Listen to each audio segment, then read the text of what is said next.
Right. Hope everybody's well out there. Good morning, good evening, good afternoon, whenever you're listening. I've got my very good friend Matt Amundsen on the show here on the call with a fly buzzing me.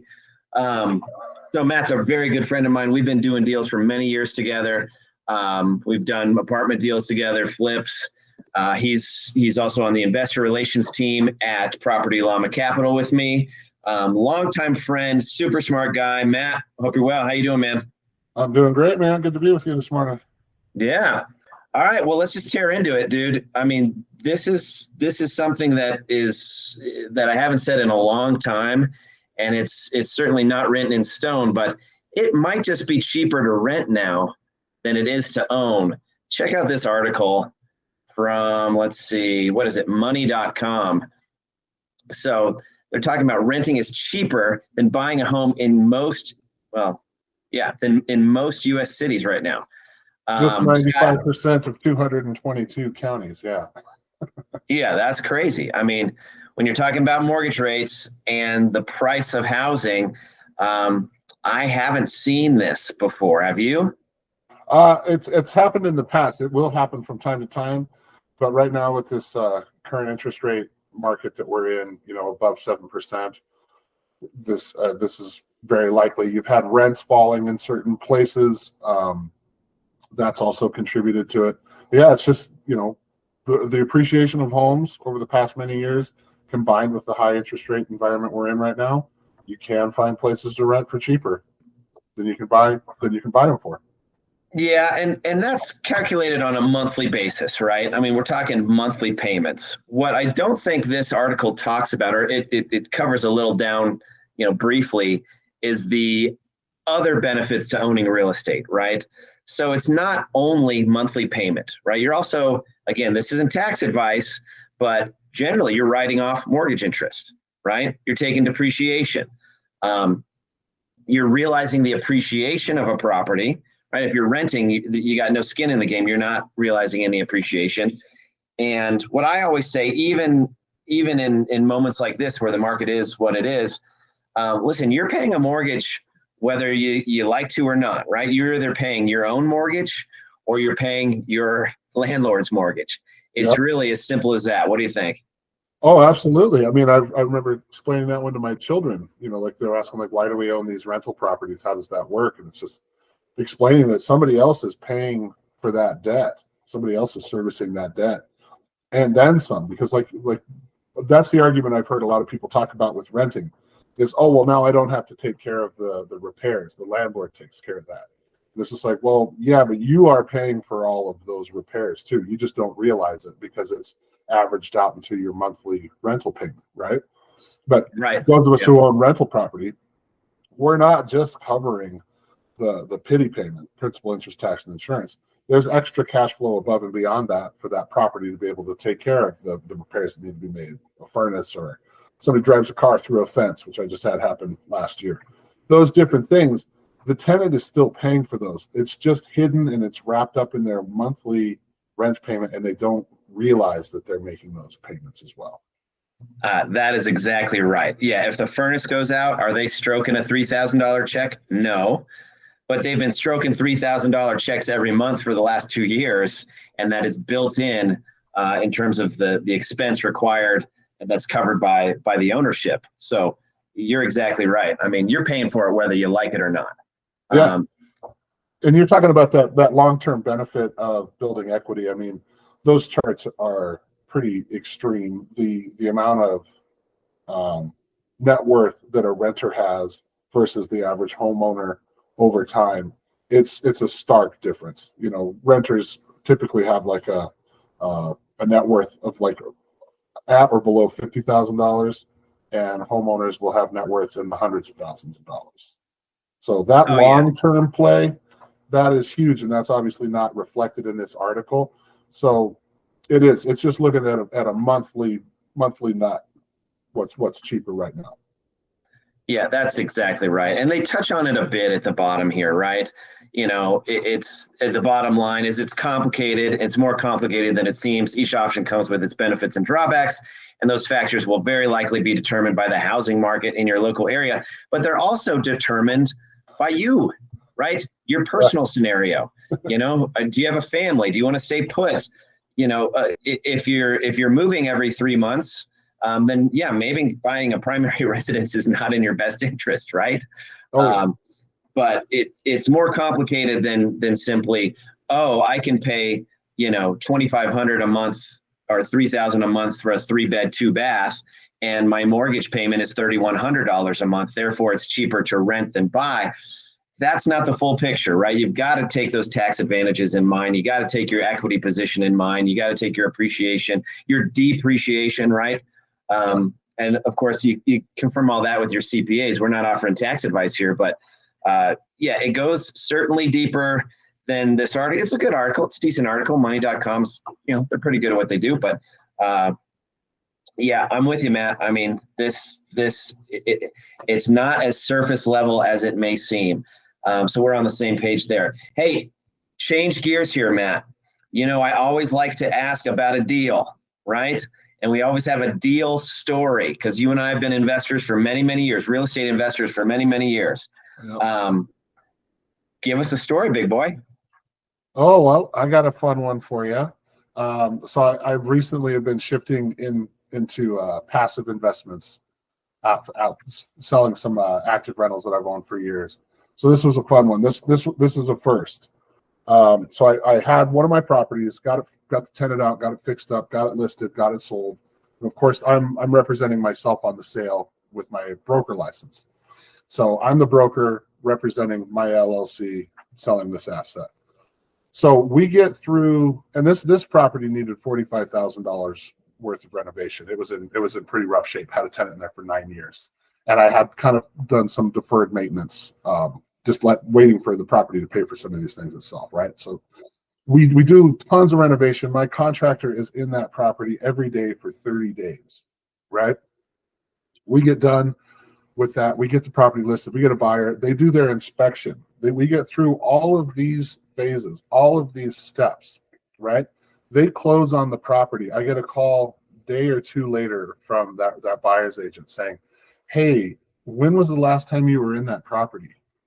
I'm like right before you guys did your walkthrough. I went through it one last time. She's like, there's a smell in there. Did you notice the smell? And I was like, no. I don't know what you're talking about. Come to find out, they had that property had a skunk infestation inside one of the exterior walls. That then, as that house sat without the disturbing of like drywall and paint and carpet smells and stuff going through, that smell became more pronounced, and these buyers found out about it and came to me asking me to pay for it after closing, after inspection, all these things. And with my license, I have to be a little more careful. So I ended up settling with these folks for half of the cost to repair it. Because again, I'm not a monster either. I felt bad for it. But that was an interesting one because of all the things that that some sleazebag might try to pull the wool over somebody's eyes. I'm like, really? Skunk smell rotting in the walls? I'm going to try to sneak that one past you. It was an unusual scenario. As I talked to managing broker and a few lawyers about it, everyone said the same thing. I've never heard of that one before. Yeah, me neither. I mean, we've heard of a lot of crazy stories, but not noticing the skunk smell, because you had your contractor in there for weeks. You had been in there repeatedly and no smell. He didn't notice it either. I didn't notice it. It's one of the most bizarre things that I've ever encountered. Well, that's a good one. The skunk story. And yeah, that doesn't surprise me at all that you did right by those people. I mean, we have built our whole, businesses on doing right by everybody we do business with. So the fact that you split that with them, that seems really reasonable to me, because you didn't know, they didn't know. And they would feel a little burned if they bought a property with a skunk infestation and then found out about it, the day after they bought it, right? And feeling like and again, I reassured them, and through our conversations and through like working through this settlement with them, they came to realize that I'm a straight shooter. I wanted to make sure that they got a good house to start their family, and first time buyers, so they don't have a lot of extra money to deal with a problem like that either. So yeah, it felt good to do the right thing. kind of help those kids out, and because I was trying to deliver a good product. Like I said, I did $45,000 worth of renovation on that property. My intent was to hand off, a property that's not only livable but is in really good shape, really good product. So we got there, just got there in a very unconventional way that I've never done before. Yeah. Well, and the double-edged sword of that story is that it gets way worse than skunks in the wall, right? Doing real estate flips and owning portfolios and the troubles you have as a landlord or just in the business, it gets way gnarlier than skunks in the walls. So I'm glad that one, I'm not glad you had skunks in the wall, but I'm glad that one was a relatively easy one to fix, wouldn't you think? It ended up being a $2,500 problem to fix. And I've certainly had to swallow harder pills than that one. Right. All right. Change gears one more time. What are you currently working on? What are you investing in? Give me the nitty gritty of where Matt is right now. Like I said, I'm in the process of shifting out of my active rentals into passive investments through real estate, because I had a lot of trapped equity in my rental portfolio. And as you and I have have done deals, like trying to find places for that equity to go has been tough. To try to sell those 1031 into something else, timing of all those components has been hard, and not really feeling like I've got a solid place to put that money with that traditional 1031 process. Started looking into doing some passive investments where you don't have a 1031 angle, you have a depreciation angle. So investing in particular funds that'll do value add multifamily, they can run cost segregation studies and accelerate a lot of that depreciation and front load it. So that turns into tax savings for us immediately, a lot like a 1031 would. So in this particular case, like I said, selling these two properties earlier this spring, my tax burden was going to look to be about $160,000 on those properties because I'd owned them for a decade or more, some of those. And then through finding these depreciation angles with the new investments, I'm able to cut that tax burden in half. And I've got another $80,000 of today money to invest and grow to hopefully double that before I have to pay that back to Uncle Sam. So I've been in the process of shifting my portfolio over, and now teamed up with Property Llama Capital on their investor relations team to help other people understand the value of these investments and get their monies invested and help them grow their portfolios as well. So I'm super psyched about that. Yeah. I mean, full disclosure and standard disclaimer, by the way, we're not offering tax advice or investment advice right now. We're just a couple guys talking. But Matt, you invested in some of Ironton Capital's funds, of which I was the head of investor relations over there. And now you're investing in, Verico. And you and I got into Verico funds through Ironton, and now we're getting into Verico funds through Property Llama Capital. And you were the one who convinced me to start exiting deals, right? And acknowledging that I have all this stale equity. So I'm in the process right now. I've got a closing hopefully next week, and then the one more the following week. But yeah, you were the one who said, hey, look at this. Look at all this quote unquote stale equity and go ahead and exit those, take the capital gains hit, right? And because, it's hard to find a deal to 1031 into right now. And plenty of people in real estate, I've seen investors with what I call 1031 derangement syndrome, where they're 1031ing into anything. And what's the big deal? If you're 1031ing into a crappy deal just to avoid taxes, it doesn't make any sense to me, right? It makes at least far less sense to 1031 into a bad deal. So yeah, you're the one who convinced me, take the cap gains hit, go with these higher depreciation shares, and then you kind of recoup this, what I call a 1031 and depreciation for me is an interest-free loan from the government, right? That loan comes due, right? Depreciation is recaptured.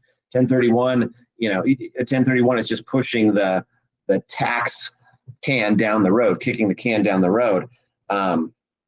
So anyway, you were the one who convinced me to go in this direction. I'm really glad I did. And now here we are working together at Property Llama Capital of all things. So yeah, it's been quite a journey. Hey, Matt, I got to sign off here in a second.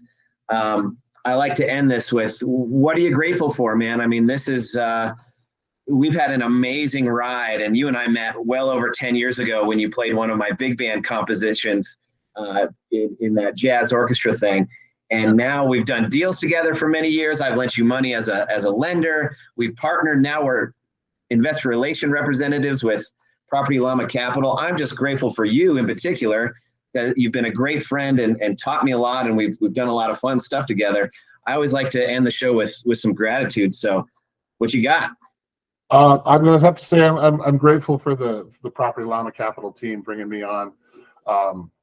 Just grateful for this opportunity. Like I said, I'm passionate about not only growing my wealth, but helping other people grow theirs. And I've done that through, helping people buy and sell investment properties. But this feels like a very unique and special opportunity to really impact people's lives.